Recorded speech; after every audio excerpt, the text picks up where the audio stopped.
Okay, here we go. All right. So our first goal, Our first goal is to try to, foster film production in the Iron Range on an ongoing and regular basis, so it can be an industry. And our second goal is to make really great, incredible movies and TV shows. And so to that end, Lost 40 both acts as a service organization, which is how we're acting right now with CANUSA, to do our best to help a production that's come in, and you guys will meet them in a second. And then we also are a production company where we come up with ideas and look for financing and make our own things. And we'll make, in the coming months, we'll make 2 movies coming out of our space in Chisholm as well. And those are Junk and The Empty Ring, one starting in June, one starting in August, I believe.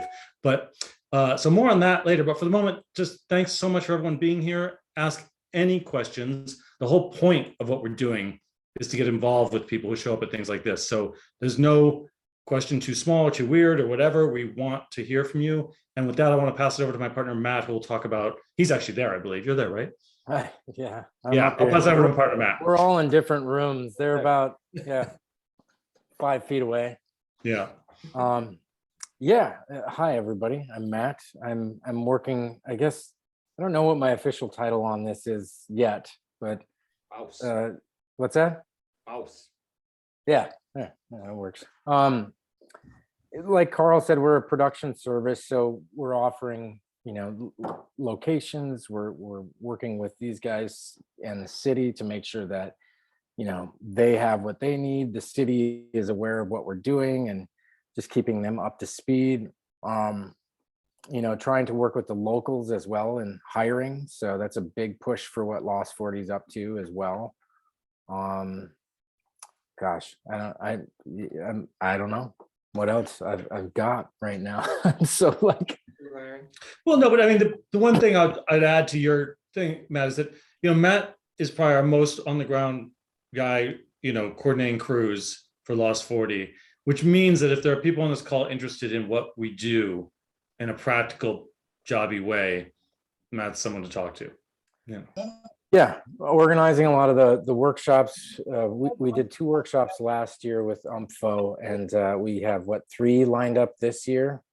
So if anybody's interested in getting some on-set experience, we have a couple workshops coming up. One at the end of this month, and then another one this summer, and another one in the fall. So do reach out if you're interested in getting, on set and getting some more experience behind the scenes.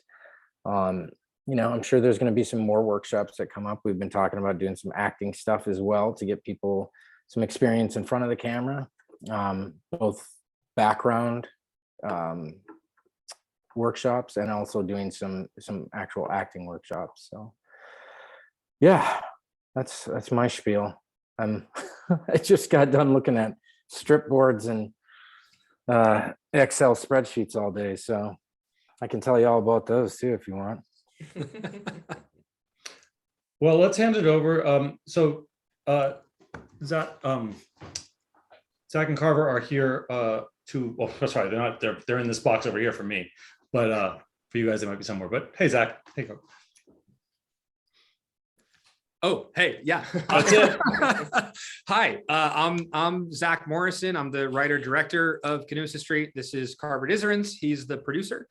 We're stoked to be here with this project. This is a script that I wrote at the beginning of the pandemic when we all needed stuff to do with our lives. And over the last year, it's had a pretty exciting trajectory.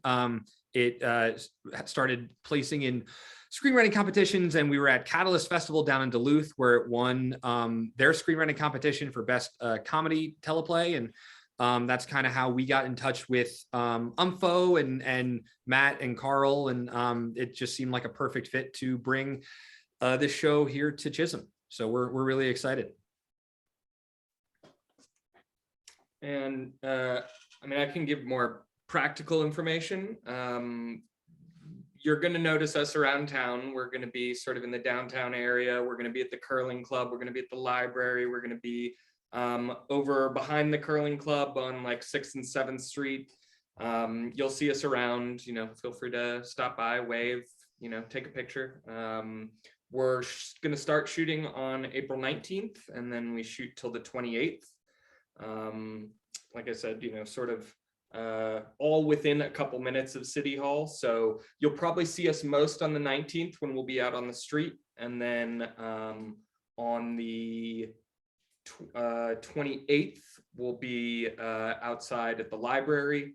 And then behind the curling club on 6th and 7th Street, the 19th, 20th, and 21st. Otherwise, we'll mostly sort of be inside, but you should expect to see, cameras and equipment out on the sidewalk, and people dressed in various, Border Patrol or Canadian Mountie uniforms. We'll make it very obvious that they are not real Border Patrol agents or real Canadian Mounties. You will see some, maybe official looking vehicles. You'll see a Canadian Mountie or a Border Patrol unit that has a very fake, very rubber prop gun that is, holstered in their belt. Again, all very fake, all part of the magic. But if you do, see us around town, just know that it's quite harmless. And I realized I didn't actually tell anybody what this story is. We've been living in the Lost 40 studio space for the last week and a half, and so the tunnel vision is kicking in. But basically, this is a half-hour TV show, so it's a half-hour sitcom, very much like something we would hope to see also on NBC or a network show like that. It takes place in a very real town where the US-Canada border cuts the town right in half. So buildings, stores, streets, all bisected by the international border. And it follows the US Border Patrol agents and their squad, who kind of are the de facto sheriff's squad in town, the police officers, and they're solving a case, but they have a very heated, fierce rivalry with the Canadian Mounties on the other side of the street. And so it kind of is like a Super Troopers, Northern Exposure, Brooklyn Nine-Nine, kind of all orbiting in that Venn diagram. And it culminates in a heated curling match between the Americans and the Canadians. And yeah, it's going to be a really, really fun show. It's very goofy, very jokey. We don't even take ourselves too seriously too much.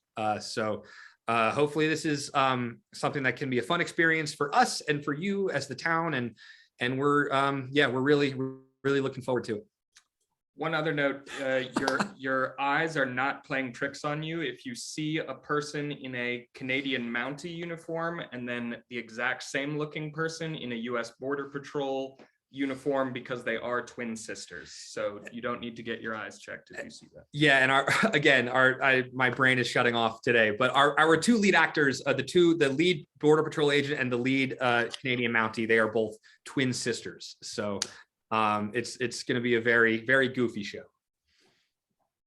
Check them out on TikTok. Tothero Twins. What are they? The Tothero Twins. How do you put that in the chat? Put it in the chat. Yeah. They're funny. I like their stuff. And actually, I don't even want to change it. Do you guys have any kind of need for extras?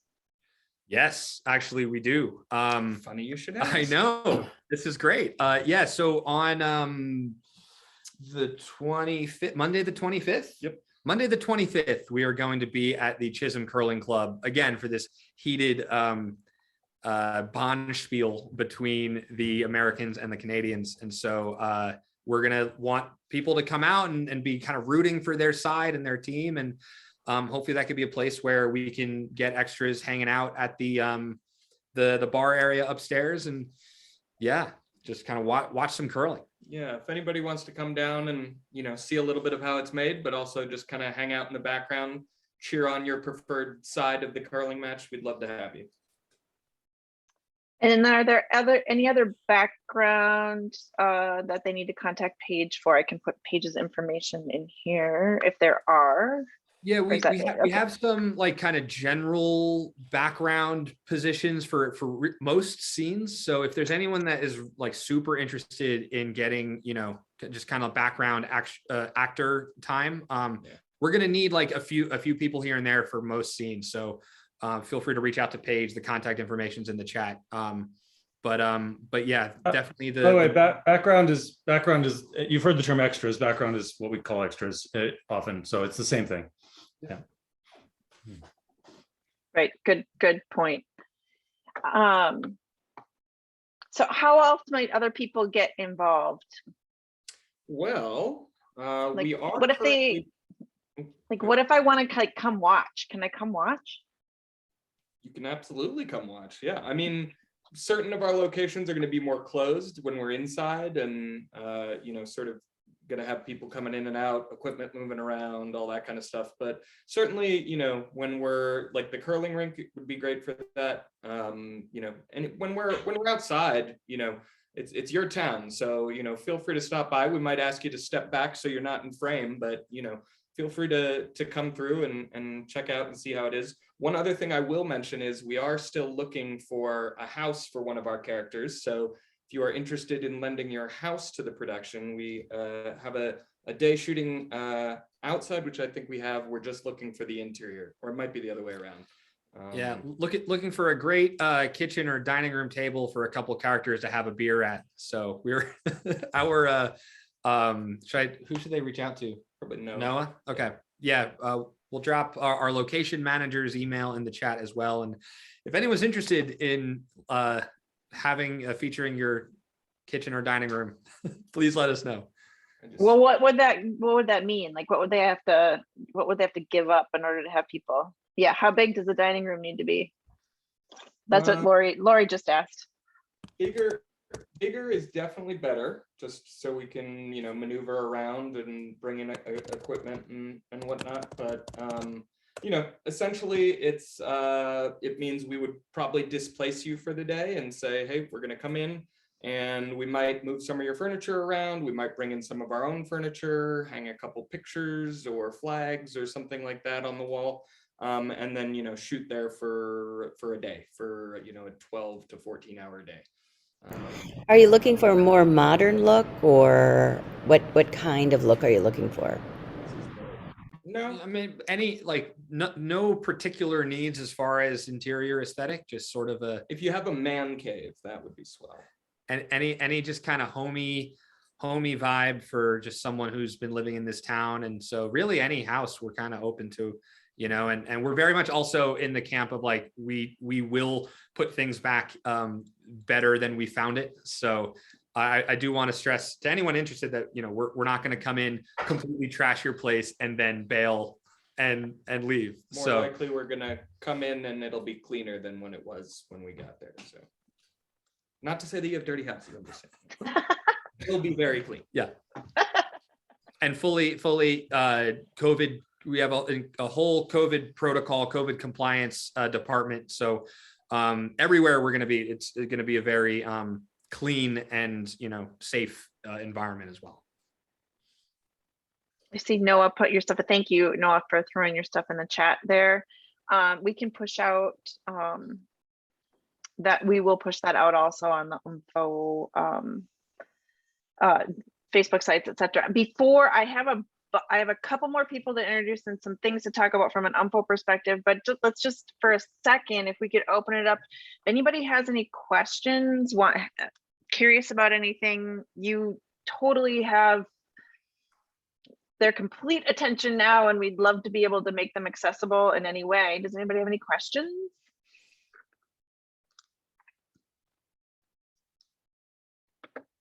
It's weird to ask questions, I know. If anyone is a frequenter of the library here, we're shooting the library on the 28th and are looking for library patrons. So if you are and look like a person who frequents a library, we'll cast you there too. What does a person that frequents a library look like? They have glasses. Oh, okay. Are you just shooting the pilot? You mentioned half hour. Are you shooting multiple episodes? This is a fantastic question. Yeah, we are shooting just the pilot episode. So this will be just the first 30-minute episode of this half-hour show. And actually, could you explain to people, or we can throw it over to Philip too, either way, why do you only shoot a pilot? Why wouldn't you shoot a bunch of them? I mean, Typically, and take everything I'm about to say with a grain of salt, because we're in the Wild West right now in terms of how episodic and streaming is changing the industry landscape. But a pilot is typically what a lot of networks are going to sort of use to judge the merit of the show. And, typically one episode, the first episode will get made, and then, the studio that wants to hopefully pick it up will sort of use that as their kind of litmus test to see, oh, is this the show that we want? Do we want this? Do we not? And so it really becomes a marketing piece for us as filmmakers. And it's also something that any potential interested studios or companies would be taking a look at to see, they'll see if this could be a show that could run for 5 seasons, for 100 episodes and get into syndication. Is there enough creative work? I mean, fingers crossed. Is there enough creative work that's gone into it already or do we have to really crack this back open and rewrite the whole thing? So it's the first kind of pilot episode is really the sort of the audition in a certain way for for us to now kind of go out and try to sell the series. Great. Does anybody else have any questions? I have a couple other thoughts. Why are episodic so good for us to get? I'm going to throw this question out to Philip Gilpin, who's here from the Catalyst Story Institute. He can introduce himself, etc. But why we are so excited to have a pilot being shot here. I'll let you do that, and then Philip, throw it over to introducing Rhonda, please. Thank you. Rhonda, yeah. Hey everybody, this is so exciting. Zach, this is real, man. Yeah, it's happening. To see you and working with Matt and Carl and Ricky and Sherry and the team, it's awesome. So congrats on all that. Yeah, short answer to Sherry's question. TV shows last longer in production when they are fully funded and up and running. Carl's had much more experience. He's run some professional shows that all of you know. TV series can run years. So films are great, but films come and go typically. Productions can be different lengths. But I mean, some series last 5, even more years. So they could be a steady job generator, steady income stream. Carl, before I kick it over to Rhonda, did you want any add to? No, I mean, I just agree with what you just said. I mean, a TV series is like its own little industry. I mean, it runs throughout the year. It's always running. It's very different. A film is really exciting, but it's an event, and it gears up really fast. It smashes through and it goes away. Now, if we can get, one of the things we've been trying to do is get enough films in the year so it starts to feel a little bit the same. But even there, you're going to be changing over crews, etc. A TV series, to have a job on a TV series is to have a job. I mean, and getting very professional at a thing, and to do it for years. It's kind of the perfect marriage of the creative side of film and TV making and the industry side of jobs. Yeah, one of the better analogies I ever heard was, think of films like single family homes, think of TVs like long-term skyscrapers, right? They keep building and they keep growing. So with that, I will introduce one of our other board members here from the Upper Midwest Film Office. I see Rhonda. How are you, Rhonda? I'm fine, Philip. I love watching your hair grow and up and down with the background that you have. It's kind of fun. It's called the pandemic haircut. I have been cutting my own hair since February 2020 now. So yeah, that's great. You're doing a good job. No, you don't need to encourage it, because I need to go get a real one. Anyway, enough about me. Hi, Rhonda. How are you? Hi, I'm well. Well, I'm really excited that this is happening, and I've had experience with feature films, because my son is a filmmaker, and we actually had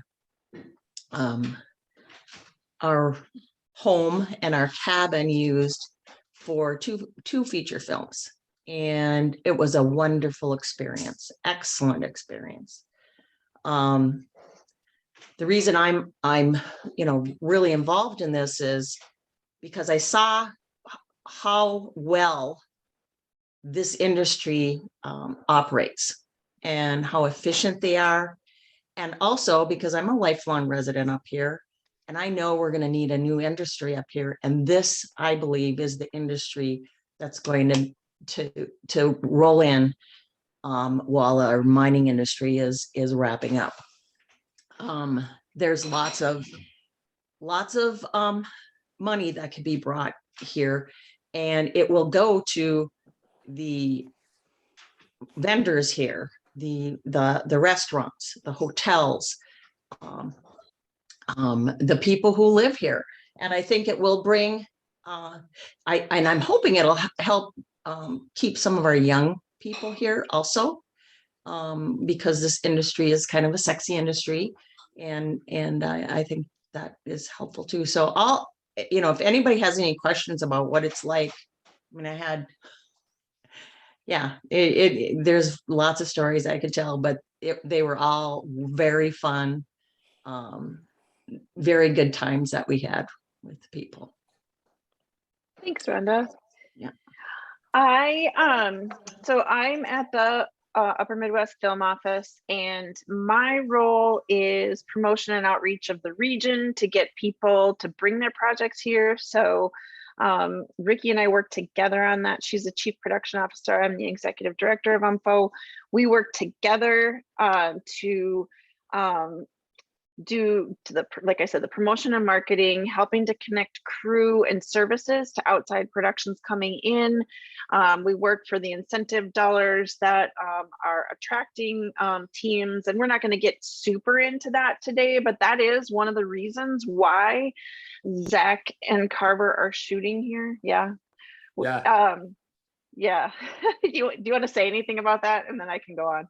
I mean, not to get too deep into like the kind of numbers of it all, but like we're both from the East Coast. We both lived and worked in New York and in Los Angeles, and I cannot stress this enough, that what UMFO's doing and the different rebate programs, it doesn't happen anywhere else in the industry. Like this, as a business model, as a way to attract productions, it's not a thing anywhere else. And so when I was at Catalyst, and I originally never intended to shoot this project. It was always just a writing piece and a staffing sample to get on another TV show. But after spending the week in Duluth for the Catalyst Festival and talking with Sherry and Ricky on a daily basis about why I should be shooting here, and then meeting obviously Matt and Carl and Nick, who run Lost 40, it became a no-brainer that like, oh, not only does this project fit the aesthetic of the town, everything we need creatively is here, but just the resources and logistics that this area is providing does not happen anywhere else in the country. And so it really, I didn't have to think twice about whether or not we were going to shoot here. It just became when and how quickly can we get moving. Awesome. And we would be remiss if we didn't. Jill's got her camera off, and I'm not going to ask you to turn it on unless you want to, Jill, but Jill Johansson is on this call as well. She's at the Minnesota State Film Board, as Ricky said earlier, and they were really the leaders originally in having incentives. And then Ricky and Philip and a group of people started to get together with the Minnesota Film Board a couple of years ago, and that's when this whole effort really started moving forward. So with support of the state of Minnesota, the IRRR, the St. Louis County started the Upper Midwest Film Office with a seed grant, or we started it with a seed grant from St. Louis County. And this is a group effort that couldn't be done alone and hasn't been done alone or in a vacuum, but there are some people that have really towed the line, and we're super grateful for them, including the State Film Board. So thanks, Jill, for even hopping on here. So that's a lot of what we do, and you'll hear and look for that, and we ask for people to look for that. There will be points where we will need our local leaders to come back and say, yes, this is a good thing and we want to keep going with it. So anybody that's on this call, if you see that, if you have questions, Ricky and I are happy to talk all day long ad nauseum about incentives and the things that they do. And we'll put our contact information there, but our Facebook site, our Facebook page, and our emails are always available, and we always really want to talk to you. Jill's hopping off here. So I'm glad she came. So the one thing I wanted to tell people is, okay, so maybe you can't get involved with CANUSA Street, but maybe you're interested longer term. There are a couple opportunities that we can talk about. Last 40 in connection with UMFO and with Advanced Minnesota, which is part of the Minnesota North, the new college system is sponsoring a workshop. Our next workshop, as Matt had said at the beginning, is April 29th to May 1st. You can find information about that on our site and also on our Facebook page. That is a fantastic place for people to get involved. We have people that have gone to those workshops and then ended up working on the last project, which was Cash for Gold. Pat is on here. Pat has a long history and a lot of experience, but she went through part of those workshops and has worked and is working on projects. And so we invite all of you. There are, I think, 2 spots remaining, and then we will have a waiting list for that. But there's a hair and makeup shop or workshop, and then a PA workshop. Again, you can find all that on our site and on our socials. And then just start thinking about businesses around town or people that you're like, hey, so-and-so should know about that. One, reach out to them, let us know that what's happening, let them know what's happening, tell them to connect with us. We have a free database on our site. Our site is www.uppermidwestfilmtv.org. If anybody wants to put that in the chat, great. And you can register there and say, hey, contact me. I want to be called if you need a snake wrangler. I don't know, I'm making it up. If anybody's got snakes and they're good wranglers, I don't know, I'm making it up. But the point is, if you've got something that might be interesting and you're not quite sure how it fits in, give us a call. We can talk to you about it. It's a free platform. Your account is free. It's visible to all incoming productions, and they can find you for that. People that have things like houses for sale and rentals, that's a location thing that Ricky can talk about. But catering service, printing services, drivers, seamstresses, cleaners, hair and makeup, there's tons and tons and tons of opportunities and ways for you to get involved. So any way you want to find it out, please let any of us know. Any of us on this call happen to Lost 40, see who's hanging out in the office there, ask them about it. There's a lot of different ways we can get involved. Sherry, just to hop in. Oh, sorry, Carl, go for it. Just gonna hop in. I just want to talk about the workshop one more second, which is that, by all means, you can stop by Lost 40 anytime and we'll, start a talk. But the workshop really is this interesting formal way, semi-formal way to get involved. And it's a rare opportunity. I mean, having done film work all around the country and actually all around the world, it's not something that's everywhere. And it's an interesting thing that you can sign up on a little list and pay $50 or not, and wind up working with this caliber of people and learning how to actually make films. And, filmmaking is, for better or for worse, radically merit-based. And what I mean by that is, like, when someone shows up and can do and does, they rise like a rocket through the medium. So, which is also to say that it can be kind of brutal if they don't, so that's the dark side of that, right? But it's a kind of an incredible thing, like how we're all looking for those people who can split this difference of creative and work and smart and cooperative and wonderful to be around. And so it's an interesting, look at these workshops. You'd be surprised how rare of gem they are, just sitting here. All right, that's all. Well, and for general knowledge of what goes on behind the camera too, because we're also used to seeing the end result, right? And if you want to know what goes into making a film, there's so many layers to it. I mean, that's the whole reason behind, well, part of the reason behind the workshop. The other reason is to give people experience in the grip and electric department, in the sound department, as a PA, working with the camera department a little bit on the fancy little things that they do, the jibs and the sliders. And I'm not a camera guy, and I'm sure any camera guy would be like, shut up, man. But no, I mean, like as a director, it's incredibly valuable to have, like, yeah, like we have the people that are running our camera department and our sound department and logistics, but to have someone come in and kind of fill those, like, assistant entry level roles are incredibly valuable. And, I'm the kind of person that if I meet someone that like does a job and crushes it, I'm going to hire them on every project I have down the road, because I know they can do it and I can count on them. I played sports my whole life. I sat the bench in football, but yeah, I played other stuff. But it's that idea of like, if you can fill that spot on a team, and like, you can then be like in the starting lineup going forward. And that's kind of how like filmmaking works when we're crewing up. It's incredibly valuable to have, to be able to come on set with a knowledge base and learn something from these workshops and be able to show up and actually have a sense of familiarity with the way production works. Because it's so hard to train someone who hasn't had that prior experience. So those workshops sound honestly incredible. And it's something that we really have a need for. We have need for more crew. So if it's anything that interests you at all, we really do recommend that you check it out, and we'd love to have you. There's almost no A lot of productions. doesn't translate to film. Like next time you watch a movie, just watch the credits go through. You'll find some job that has something to do with something you can do. So.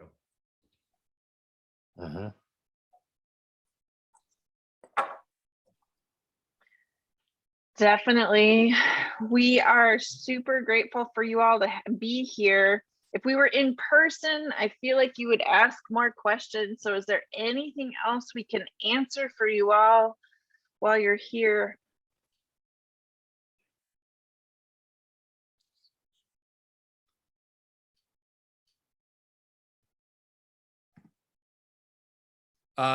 Just checking out Sarah's. I see a chat. Yeah.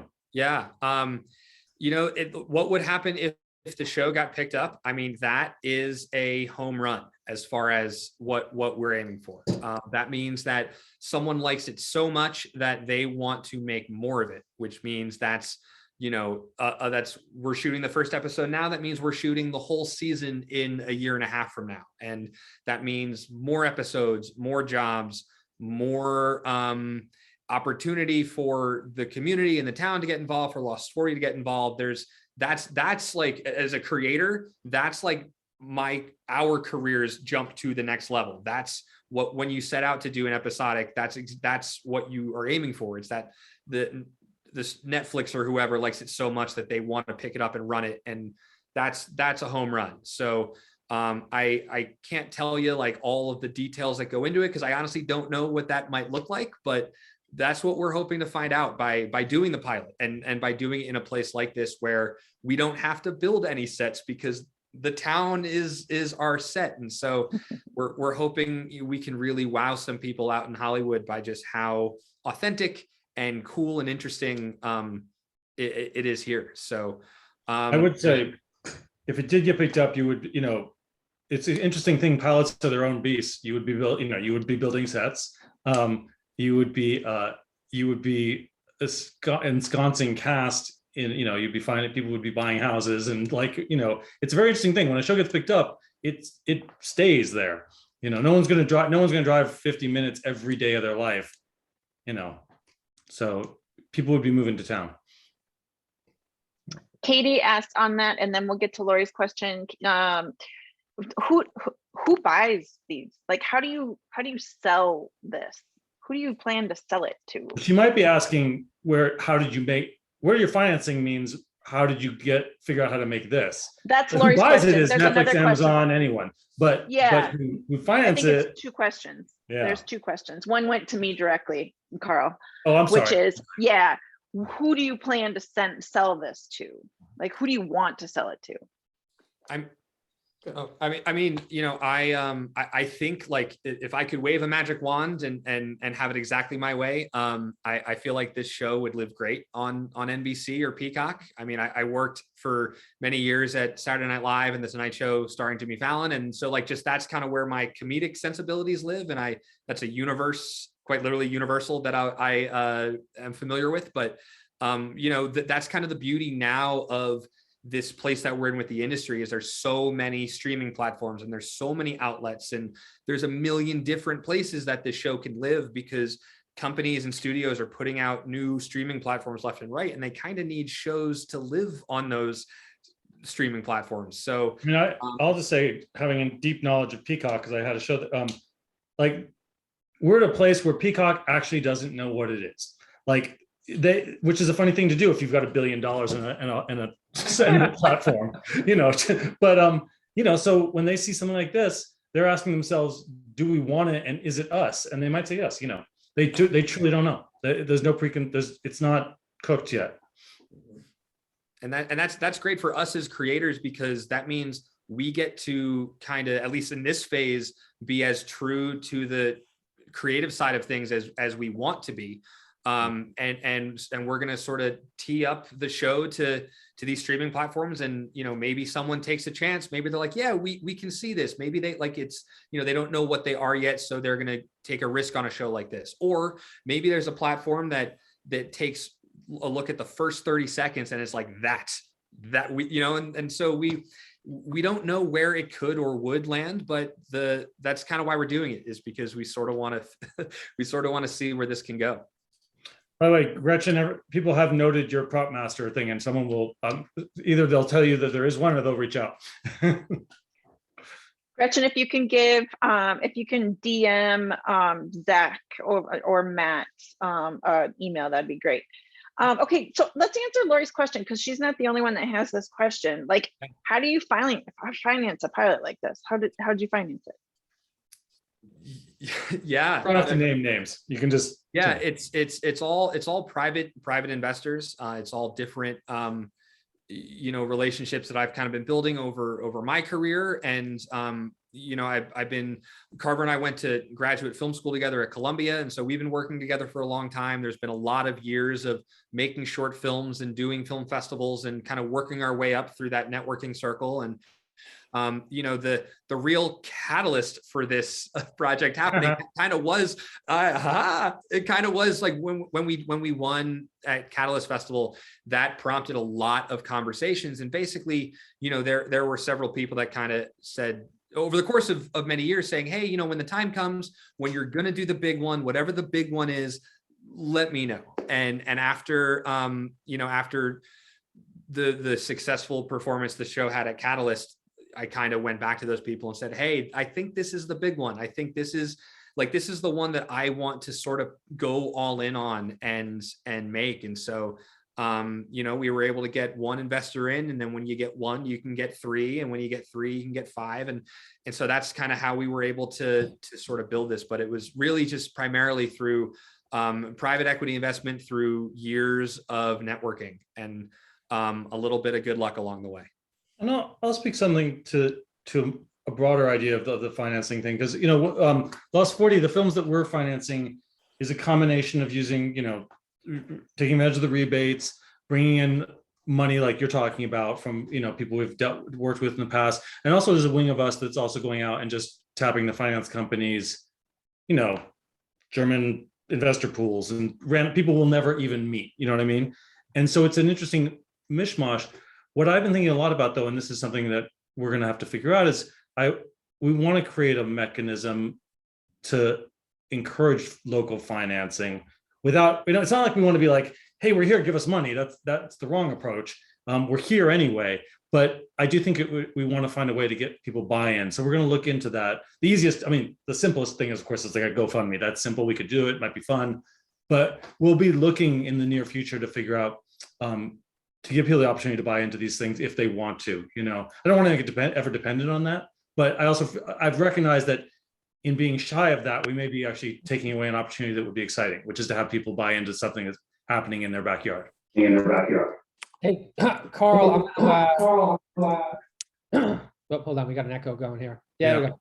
Carl, I'm gonna use that as the perfect segue. Guys, I'm gonna put in the chat for Lori and everybody else who was asking about financing. Catalyst is kicking off a workshop series in Duluth over the next few weeks that culminates on May 10th with the exact discussion of how do we create a local financing fund for projects.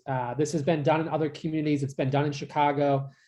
There's a group out of Chicago called the Chicago Media Angels. Their executive director is going to be in town to talk about this. everything that we've all been building, the whole team here with infrastructure and incentives and whatnot, it kind of all culminates at this question that Zach and Carl are talking about, and Lori, that you asked, which is how do we get this self-sustaining financing cycle going for local and regional productions? That is our end game and our goal. So come on out. These workshop series are free. They're being sponsored by Arrowhead Regional Arts Council. So all you got to do is show up. But that's part A. Part B, on the conversation about TV and selling it. What's fascinating about TV is, and what makes it so different from the film industry, when people make independent films, the films are done, right? A buyer gets to look at the film and go, hey, I like that film. I want to buy that film because it goes on my platform. And I don't have to worry about, is it going to be remade or is it going to have multiple episodes or whatever. When you're shooting indie TV, buyers like Peacock and whatnot, who have billions of dollars, Carl and Zach are right. They really sometimes have no idea what they want to spend that money on. And that sounds absolutely asinine and crazy for multi-billion-dollar TV companies to sound like they don't have a plan. But that's very much kind of how it rocks and rolls. When you get to TV, executives just kind of go with their gut and they're like, yeah, we like what you did. So here's $1 million, go make me 3 more or something, right? Yeah, fingers crossed. That really is how the TV industry works. So anyway, just a fun little aside. If you want to learn more about it, shameless plug, come to the series.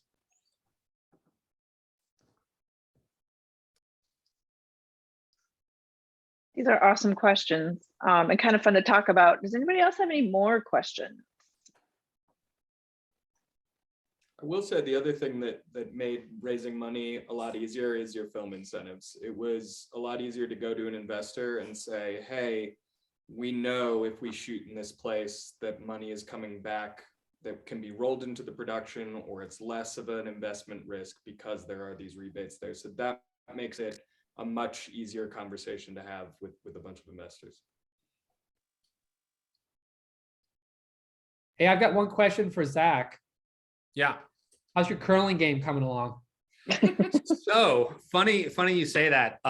When we were location scouting in Duluth about a month ago, we stopped at Duluth Curling Club, and we had friends who kind of invited us out, not knowing that our show had curling in it. They were just like, yeah, come hang, you're in town, come hang at the curling club. And it was sort of serendipitous that our show also happened to have that. So it was like, oh, we'll go there for research. And I'm from New Jersey, so I've never curled before in my life, but they took us out on the ice, and of course, like, we got a very impromptu curling lesson. Busted my ass and fell, and it was beautiful and glamorous, as you can imagine. But I'm hoping, like, I'm not, we're not at John Schuster levels yet, but I'm like hoping after a couple practices I might be able to stand and not fall. So that's awesome. I mean, I'm sorry your tail is broken, but that's awesome. That's okay. Just have to get you like a big butt pad. Send it on the ice. Giant man diaper for Zach. Does the camera have to go on the ice? It does, yeah. We're gonna put some like floor mats out on the ice on one of the other what do you call them? What's the name of the one end? On a sheet. And so that the camera will be able to move, and our cameraman will be able to move on it.